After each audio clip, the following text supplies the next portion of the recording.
One of my mutuals just posted a video, something I've talked about before too, is that no one falls in love faster than a man who ain't got no place to stay, who ain't got no money.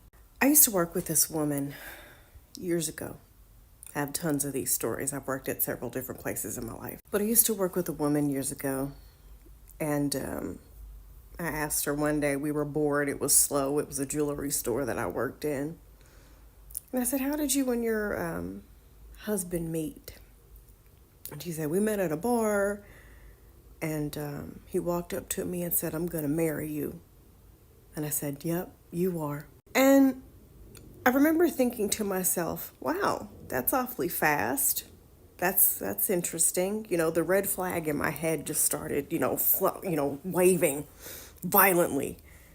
But then I was like, okay, you know what? I'm just overreacting. You know, they seem really happy. She talks and says good things about him all the time. It's nothing. Maybe this is an exception to the rule story. No. So, as I got to know her over time, as you get to know your coworkers, y'all spend a lot of time working together. This is the type of guy that quits jobs at the slightest inconvenience. The man doesn't give him the respect he deserves, basically. One of those types of situations. And I'm not saying that racism within the workforce doesn't exist, because it very much does, and I've experienced it. But y'all know what type of man I'm talking about. So he would come home, tell this story about somebody who done him wrong. And she would say, every single time, just quit. And take your time and find something that you truly enjoy. Take as much time as you need. And of course, he would oblige. Also, he had a mom who needed medical care. When the idea was presented that the mom live with them, he gave her this long speech about how my mom is my responsibility and I don't want anyone taking care of her but me. And I remember her telling me this story, and she just had hearts in her eyes, and she was just so proud of him.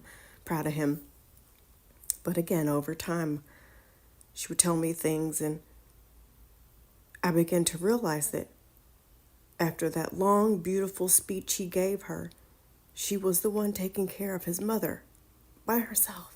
And they own a home. And every time something would go wrong with that home, every time something would break, she was the one that was paying for it every time. So this beautiful man who fell in love at first sight was nothing more than a grifter.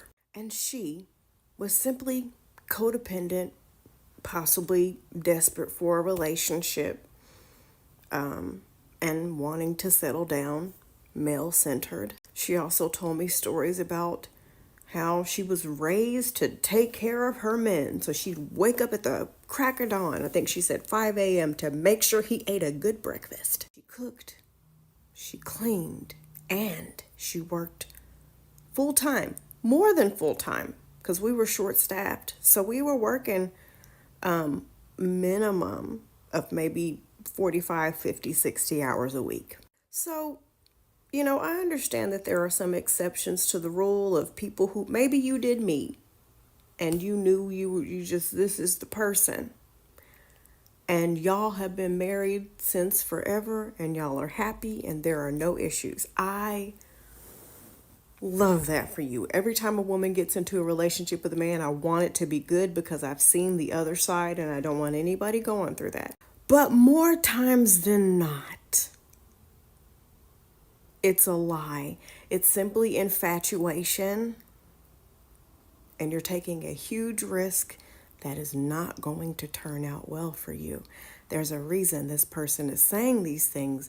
There's a reason this person is expediting their relationship, and it's not love. If somebody walks up to me and tells me they're going to marry me, I'm gonna look at them like they're crazy.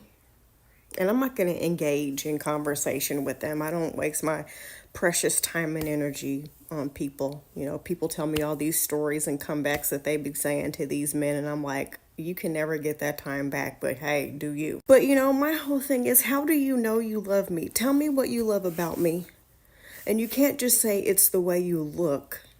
Because if that's the case, you know, there's, you know, tons of people I would have married throughout my lifetime.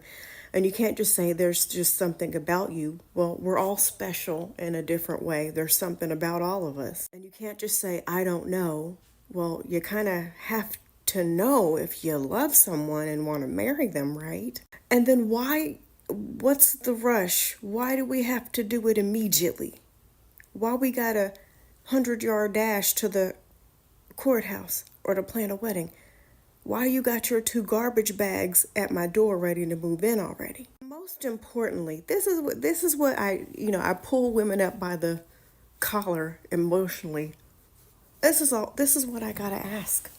This is what I have to say, rather.